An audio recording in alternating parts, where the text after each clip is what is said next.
말씀은 신약성경 누가복음 10장 41절에서 42절까지의 말씀입니다. 앞에 화면을 보고 다 함께 읽도록 하겠습니다. 시작.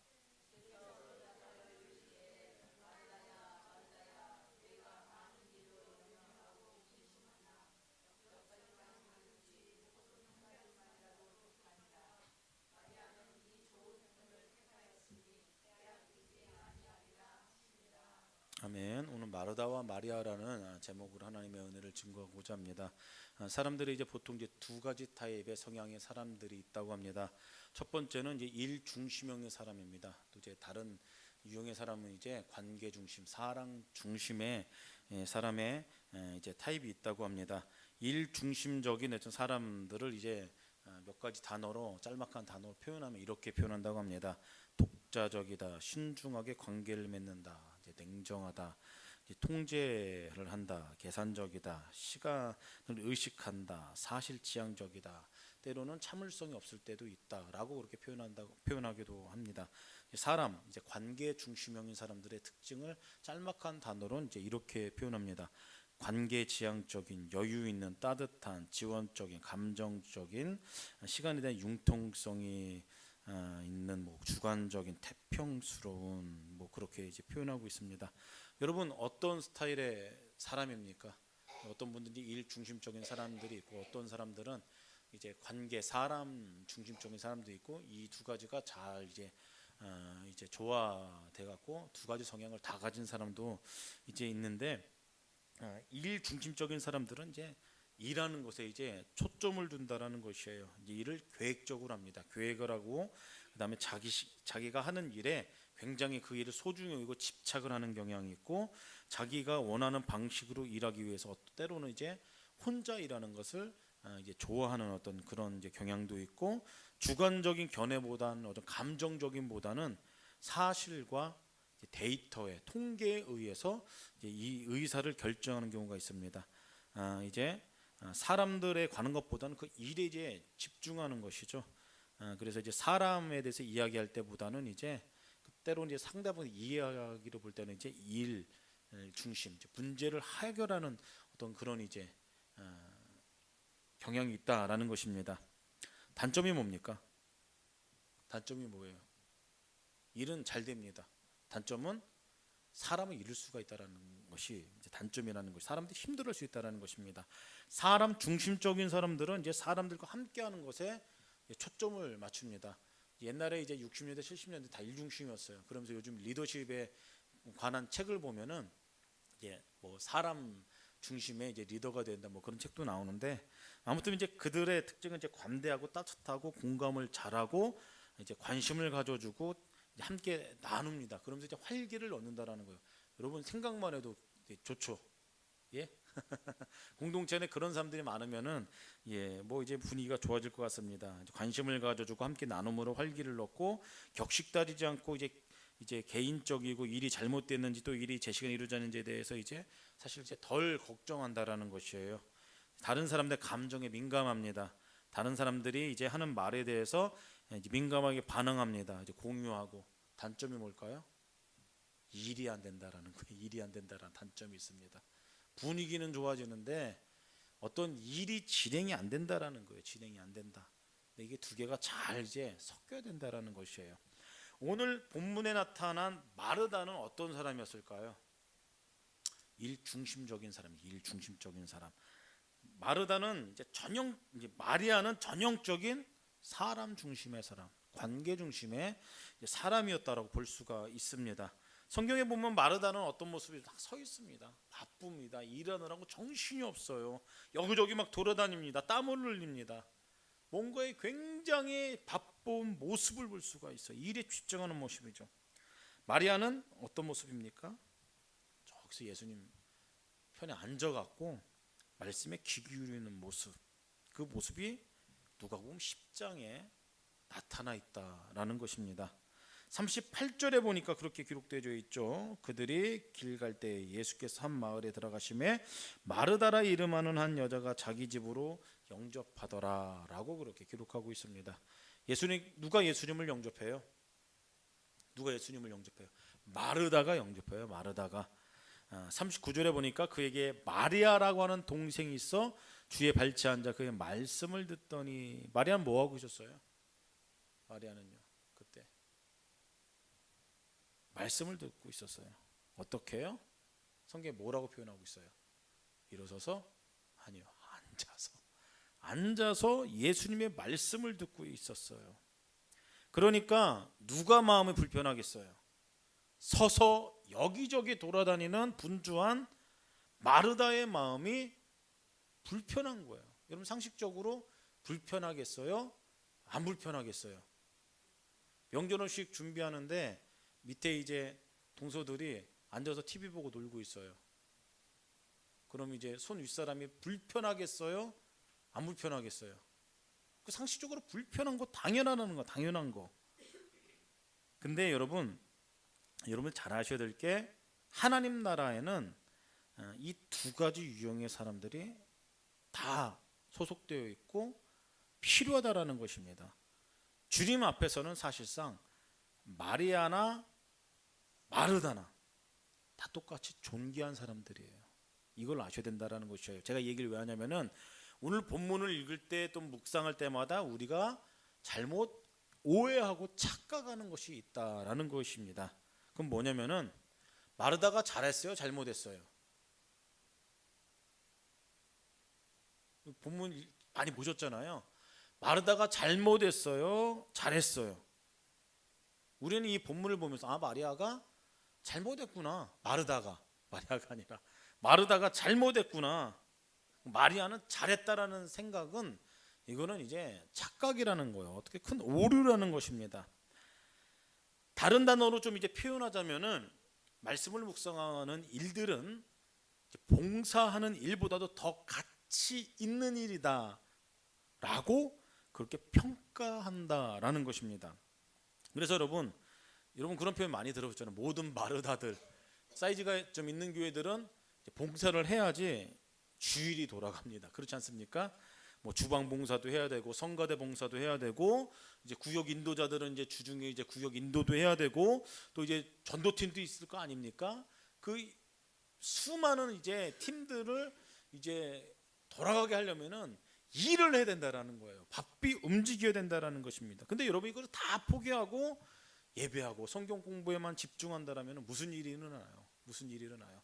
물론 다른 거 다 않고 그것만 하는 교회가 있습니다. 독특한 교회긴 한데 그런 교회들도 있어요. 이제 목사님 목회 철학에 따라서 그렇게 교회가 방향성을 그렇게 잡아서 그렇게 가는 교회인데, 대부분의 교회들은 그렇지 않습니다. 바삐 움직여야 돼요. 근데 이제 그것을 중지한다라면은 이제 교회 공동체 안에 이제 뭔가 이제 삐그덕거림이 있다라는 것입니다. 오늘 본문을 주의 깊게 살펴보니 여러분, 예수님께서는 결코 마르다의 섬긴 그 자체를 뭐라고 하신 적이 없다라는 겁니다. 뭐라고 하신 적이 없어요. 41절을 보면 그렇게 기록되어 있습니다. 주께서 대답하여 이르시되, 마르다야 마르다야, 내가 많은 일로 염려하고 근심하나, 이렇게 기록되어 있어요. 무슨 얘기예요? 마르다가 예수님을 분주히 바쁘게 움직이다, 그것을 뭐라고 한 게 아니에요. 예수님께서는 그것을 뭐라고 지적한 게 아니라, 예수님을 위해서 수많은 일들을 시도하고 바삐 움직이지만은 너 그 일하면서 왜 염려하니? 너 그 일하면서 왜 근심하니?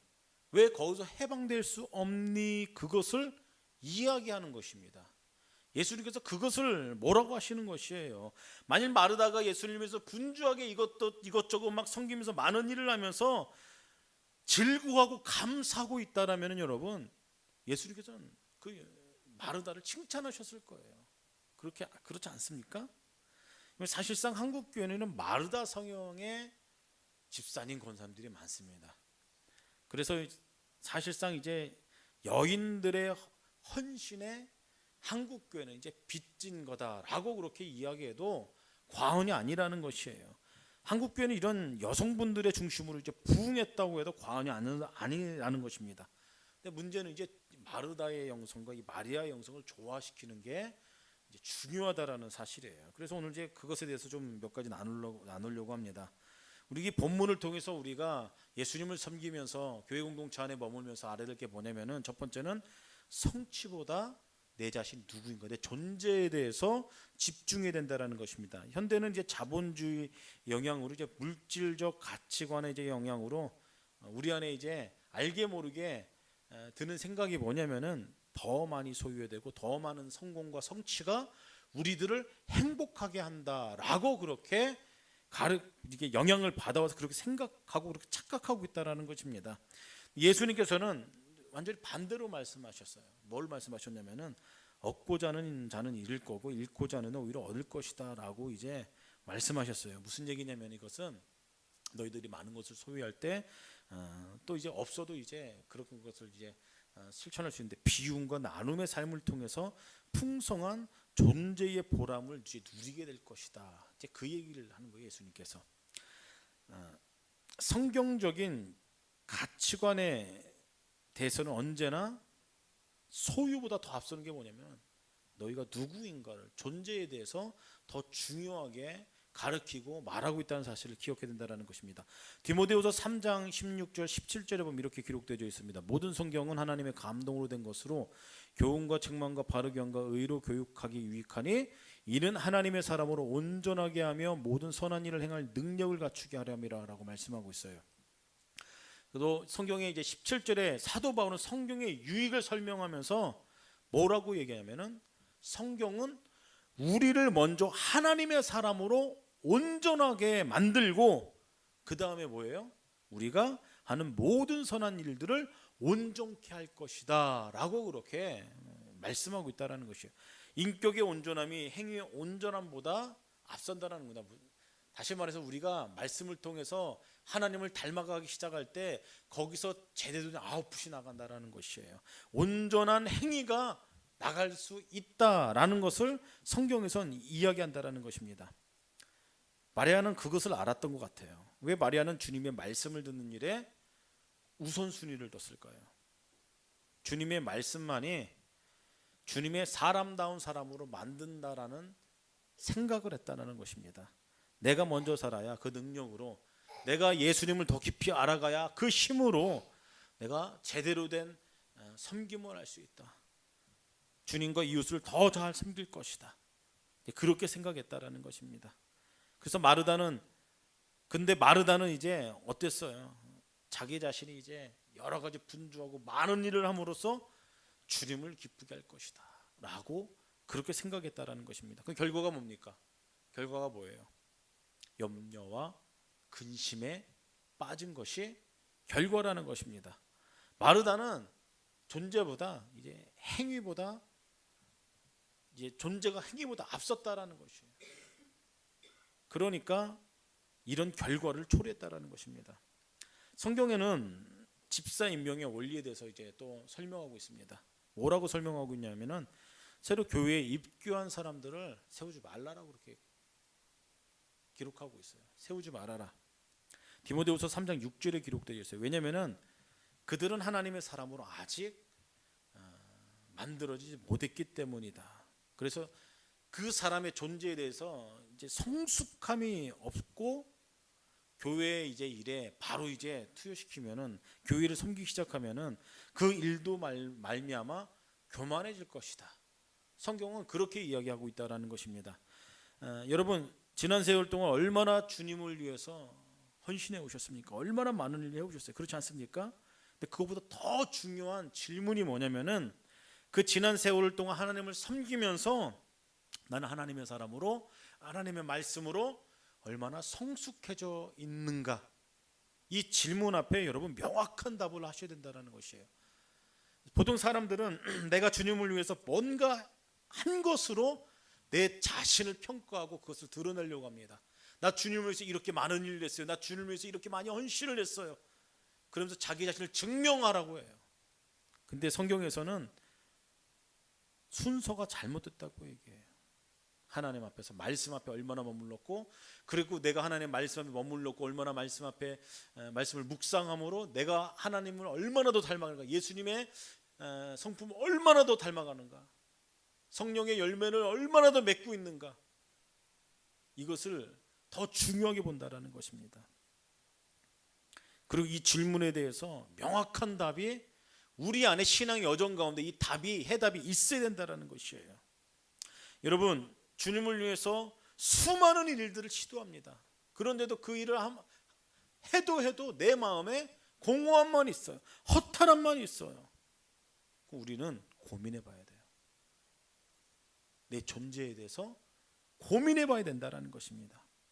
그리고 지금부터 다시 어떤 일에 대해 성취를 하고 막 그런 것보다 내 존재에 대해서, 내가 하나님 앞에서 어떤 존재인가, 나는 성숙한 사람인가, 성령의 열매를 맺고 있는 사람, 여러분 그것에 집중하셔야 된다는 것이에요. 오늘 성경은 그것을 이야기하고 있다는 것입니다.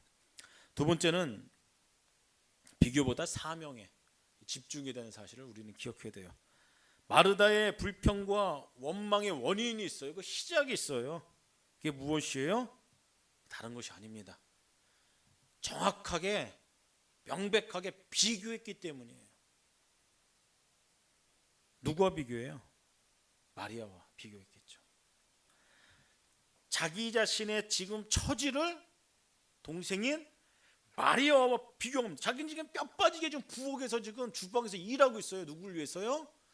다른 사람도 아닌 예수님을 위해서 지금 막 여기저기 막 분주하게 음식을 장만을 막 일하고 있습니다. 근데 동생을 딱 보니까 주님 앞에서 팔자 좋게 앉아서 말씀만 듣고 있는 거예요. 여러분, 마리아가 얄밉게 보여요? 어떻게 보여요? 저 같으면 가서 꼬집어주고 싶었어요. 얄미워갖고. 그렇지 않습니까? 40절 말씀에 기록되어 있어요. 마르다의 이야기입니다. 마르다는 준비하는 마라 마음이 분주한지라 예수께 나아가 이르되 주여 내 동생이 나 혼자 일하게 두는 것을 생각하지 아니하시니까 그를 명하사 나를 도와주라 하소서. 얼마나 지금 이 마리아의 원망스러운 그 마음이 여러분 느껴지지 않으십니까? 그 원인이 있어요, 여러분. 다른 게 아니에요. 비교 의식 때문에 그렇다라는 것입니다. C.S. 루이스가 그런 이야기를 했습니다. 사단의 가장 예리한 날카로운 무기가 비교 의식이라고 합니다. 비교 의식. 비교 의식 때문에 우리는 하나님의 자녀로서 누릴 수 있는 그 기쁨을 누릴 수 없다라는 것이에요. 존재의 기쁨을 잃어버립니다. 섬김의 감격을 상실하는 봉사의 의미도 잃어버려요. 만일 마르다가 비교의 열정이보다 자기에게 주어진 일, 뭐 사명이라고 표현해 봅시다. 예수님을 섬기기 위해서 여러 가지로 막 준비하는 것, 섬기는 것, 그것에 집중했다라면은 어땠을까요? 내가 이 일을 할 수 있는 건강에 있음에 감사했을 것입니다. 그리고 예수님을 섬길 수 있는 이 기회가, 이 시간이 감사했을 거예요. 더구나 자기 집에 직접 모셔 대접하게 된 것이 너무나 감동적이고 감격적이고 감사한 일이었을 거예요. 근데 여러분, 지금 마르다는 그 예수님을 묵상한 게 아니라 주님을 섬기는 것이 아니라 무엇을 생각했어요? 무엇에 더 집중했어요? 무엇을 묵상했습니까? 자기의 사명을 묵상한 게 아니라 주님의 발치한 자, 괘씸한 행동을 하는, 동생이 하는 행동에 집중했다는, 그게 묵상하는 거예요. 묵상이 뭐예요? 계속해서 곱씹는 거 아닙니까? 예수님을 묵상하고 자기가 섬긴 일에 대해서 감격하고 감동하고 그것을 생각해야 되는데 괘씸한 마리아를 묵상하는 거예요. 곱씹고 생각하고 하다가 결국 못 참고 예수님 앞에서 막 얘기하잖아요. 뭔 얘기한 거예요? 쉽게 얘기해서 예수님 그 말씀 듣는 마리아 좀 저한테 좀 보내주세요. 바빠요. 짜증나요. 그 얘기한 거예요. 지금 계속해서 이거를 생각하니까 입으로 이제 뱉어낸 거죠. 그게 불평이고 원망이라는 것입니다. 우리 안에 삶 가운데에 이런 비교의식 때문에 우리들의 삶을 망치는 경향이 있다는 것이죠. 근데 이게 여러분, 이게 좋지 않은 것을 계속해서 곱씹고 하다 보면 원망과 불평이 늘어나다 보면 여러분, 이거를 뭐로 표현하면은 정실분열이라고 얘기해요. 이거를 정실분열증. 의사들이 그렇게 계속해서 그걸 생각하는 거야. 생각하고 곱씹고 안 해도 될 거를. 우리 안에 원망이 생기고 계속 불평이 생기고 이게 더 나가면 이제 뭐 좋지 않은 이제 쪽으로 가겠죠. 그게 정신분열이라고 그렇게 얘기합니다. 요한복음 맨 마지막 장이 21장입니다. 거기 보면 재미난 사건이 기록되어 있어요. 예수님께서 베드로의 순교를 이제 예언합니다. 이제 십자가에서 거꾸로 이제 매달려 죽을 것을 이제 이야기하세요. 그 구절을 이제 초대교회 이제 성도들은 이제 그렇게 이해했습니다. 그의 마지막 죽음은 그렇게 해서 영광스러운 죽음이 될 것이다. 그렇게 이야기합니다. 그러면서 베드로가 자기 자신의 사명을 생각하고 이제 그런 것이 아니라 엉뚱한 질문을 해요. 엉뚱한 질문을. 요한복음 21장 20절 21절을 보면 옆에 있는 사도 요한은 뭐고, 주님 그럼 얘는 어떻게 돼요? 그거 물어봐요. 주님 전 그런데 그러면 얘는 어떻게 돼요? 그거 물어본다라는 것이에요. 아마 이제 베드로가 이제 요한을 라이벌로 생각했던 것 같습니다. 무슨 얘기예요? 비교했다라는 거예요. 제가 아까 요한복음 21장이라고 얘기했어요. 맨 끝장 끝자락에 이것이 기록됐다라는 것은 베드로는 그러고 살았다라는 것이에요. 예수님의 대답이 뭡니까? 21장 22절이에요. 예수께서 이르시되 내가 올 때까지 그를 머물게 하고자 할지라도 내가 무슨 상관이냐, 너는 나를 따르라 하시더라. 그렇게 얘기해요. 주님께서 무슨 얘기하신 겁니까? 비교하지 말고 네 갈 길이 나가, 그 얘기예요. 비교하지 말고 너한테 주어진 사명에 집중해라, 그 얘기한 것입니다. 그 얘기 생각해 보십시오. 우리 인생에 감사한 마음도 기쁜 마음도 없다면 왜라고 생각하십니까? 왜라고 생각하세요? 비교해서 그렇습니다. 나보다 더 잘 나가는 사람, 더 잘 나가는 사람들 눈에 밟히죠, 보이죠. 비교하는 거예요. 내 인생 왜 이럴까? 나는 왜 이럴까? 저 사람은 저런, 나는 왜 이럴까? 소위 상대적 박탈감을 느낀다라는 것이에요. 그럼 여러분 기쁨도 사라지고 소망도 사라진다라는 것입니다. 비교해서 그래요. 비교해서. 그럼 우리가 해야 할 일은 뭐예요? 비교 의식을 포기해야 되는 것입니다. 비교 의식을 포기하고 우리가 예수님 섬긴다라면 예수님께서 우리의 주어진 사명에 집중해야 된다는 것이에요. 주님께서는 그것을 이야기하고 있다는 거죠. 마지막으로 불평보다 말씀에 집중해야 된다라고 성경은 이야기하고 있다는 것입니다. 오늘 본문에 나타난 마르다와 마리아의 모습이 굉장히 대조적이에요. 40절에는 마르다의 마음이 분주했다라고 이야기하고 있고, 그리고 자신을 돕지 않는 동생을 비난하고 원망하고 그것을 예수님께 이야기하고 있다라는 것입니다. 예수님께서는 그때 하시는 말씀이 사실상 본인이 이제 감당하기 힘든 일을 벌려놓은 건 아닙니까? 예수님 섬기기 위해서. 그래서 원망과 불평과 염려와 근심으로 가득한 그녀의 마음을 정확하게 이야기해 준다라는 것이에요. 요즘 말로 말하면 이제 과도한 스트레스에 시달리고 있다라는 것입니다. 스트레스에. 그때 마리아는 예수님의 눈동자에 집중하고 그 떨어지는 입술에 집중하고 말씀을 듣고 있었다는 거예요. 왜요? 말씀이 곧 생명이기 때문에, 소망이기 때문에, 능력이기 때문입니다. 그래서 예수님께서 42절에 그녀가 좋은 편을 택한 것이다, 그렇게 말씀하세요. 무슨 이야기입니까? 말씀에는 창조주이자 우리를 구원하신 하나님의 그 놀라운 섭리와 뜻이 드러나 있다라는 것이에요. 그러니까 주의 말씀에서 영원하신 그분의 뜻을 발견한 자라면은 흔들림 없는 인생을 살 수가 있다라는 것입니다. 최악의 상황 속에서도 최선의 인생을 살아갈 수 있다라는 것입니다. 그런 인생을 살아갈 수 있다라는 것이에요. 그런 분이 한 분 계십니다. 여러분 잘 아시는 이제 손양원 목사님께서 그런 인생을 살아오셨어요. 여수순천 반란 사건으로 어떻게 됩니까? 두 아들을 잃죠. 두 아들을 잃습니다. 근데 두 아들의 장례식장에서 감사의 기도를 목사님께 드리셨어요. 9가지 감사의 제목을 올려드렸습니다. 참 대단하죠. 근데 그 감사의 그 기도 제목을 들으면서 두 아들의 죽음의 이유를 성경적으로 묵상한 그 뼈저린 처절한 고뇌가 우리는 느낄 수 있다라는 것입니다. 여러분, 두 아들을 잃었다라고 생각하십시오. 원수 아닙니까? 잊혀지지 않을 것 같아요. 평생토록. 요즘에 지옥에 간 판사라는 드라마가 합니다. 와, 들어보셨어요? 예, 뭐 그런 드라마가 SBS인가 뭐 어디서 하더라고요. 근데 거기에 보면은 이제 한 살인마가 나오는데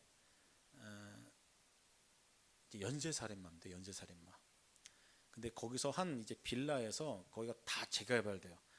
그 거기 건물주가 있습니다. 작은 한 4층인가 5층짜리 빌라에 작은 이제 건물주가 있는데 건물주가 막대한 돈을 그 이제 업체에다 준다고 해도 이걸 팔지 않는 거예요. 팔지 않는 이유가 뭐냐면은 여기에서 자기 아들이 죽어서 그래요. 그래서 그게 잊혀지지 않아서 자기 아들을 죽인 범인을 꼭 발견하고 싶다고. 드라마 얘기예요. 실체가 아니라 착각하시면 안 돼요. 그러면서 이제 이 어머니가 교회 권사님이에요. 그래서 맨날 성경책 끼고 새벽 예배 나가고 기도하는 모습이 나와요. 근데 이게 맨날 전도하는 모습이 드라마에 나오더라고요. 뭐 기독교 작가인가 뭐 싶을 정도로 이제 뭐 그런 모습들이 종교적인 어떤 그런 모습들이 이제 나오는데 맨 나중에 그 이유에 대해서 나와요. 기도 제목이 평생 동안 25년 동안 했던 기도기 하나님 하면서 울면서 기도하는데 나 죽인 내 아들 죽인 그 범인 얼굴 한번 보게 해서 하나 묻고 싶은 게 있다고. 왜 그랬냐고. 드라마 보면 그래요. 얼마나 이게 한이 되겠어요. 실제로도 이런 일을 당한 사람들 분명히 있을 겁니다. 평생 한이 될 거예요. 잊혀지지 않을 거예요. 그렇게 생각 아니십니까? 근데 이제 손영원 목사님께서 불평 대신 원망 대신 두 아들을 잃고 했던 장례식장에서 9가지의 감사의 고백이 있습니다. 그게 뭐냐면 첫 번째가 나 같은 죄인의 혈통에서 순교의 자식들이 나게 하시니 감사합니다. 그렇게 고백했어요. 두 번째가 허다한 성도들 중에 이런 보배를 내게 주시니 감사합니다. 세 번째가 삼남 삼녀 중에 가장 귀한 장남과 차남을 바치게 하시니 감사합니다. 네 번째가 한 아들의 순교라도 귀하거늘 두 아들이 순교할 수 있게 하셨으니 감사합니다. 다섯 번째가 예수 믿는 사람은 병들어 죽어도 복인데 전도하다가 순교했으니 예수님 배반하지 않은 거잖아요. 그러다 순교했으니 감사합니다. 여섯 번째가 아들들이 미국으로 유학 가려고 했는데 그보다 좋은 천국에 갔으니 내 마음이 안심이 되어 감사합니다. 일곱 번째죠. 내 아들을 죽이는 원수를 회개시켜 아들을 삼는 사랑의 마음을 주시니 감사합니다. 여덟 번째, 내 아들의 순교 열매로서 무수한 천국의 열매가 생길 것을 인하여 감사합니다. 마지막으로 아홉 번째, 역경 속에서도 하나님의 사랑을 깨닫게 하시고 이길 수 있는 믿음을 주시니 감사합니다. 이 손영원 목사님의 9가지의 감사의 기도였습니다. 참 대단하신 분 같아요. 대단하신 분이에요. 이렇게 된 이유가 저는 이제 계속해서 말씀드리지만 내 자신이 누구인가 이 존재에 대해서 정확하게 해답을 가지고 있었기 때문이 아닌가 싶습니다. 늘 주님의 말씀을 묵상하면서 가까이 하면서 손영원 목사님께서 그 일제 시대 때 이제 막 이제 감방 가면서 이제 고난 당하면서 그때 외쳤던 이제 고백들이 있어요. 그건 다른 것이 아닙니다. 예수님 다시 오신다. 재림하신다. 그리고 일본은 반드시 망한다. 성경에서 나온 그대로 그것을 신뢰하고 믿고 자기 존재에서 명확하고 그리고 나중에 이런 처참한 일을 당했을 때도 이런 고백을 할 수 있었던 이유라는 것입니다. 당시 목사님이 한 달 봉급이 80원이었다고요. 80원. 80원이면 이 당시 지금 따지면 얼마입니까? 제가 계산을 안 해봤어요. 안 해봤는데 봉투 겉장에 이제 손영원 목사님의 감사원금이 10,000원 이렇게 써져 있었다고요. 10,000원. 우리 인생 가운데 마음에 불평이 있습니까? 이런 곳을 통해서 감사의 영성을 보여야 된다는 거예요. 진짜 감사하는 인생을 살고 싶으면은 성취보다 존재에 집중하시고 내가 자신 누구인가에 집중하시고 비교보다 사명에 집중하시고 불평보다 하나의 말씀에 집중하는 인생을 살아가는 저와 여러분들 되기를 주의 이름으로 축복합니다. 시간 다 함께 기도하는 시간 갖도록 하겠습니다.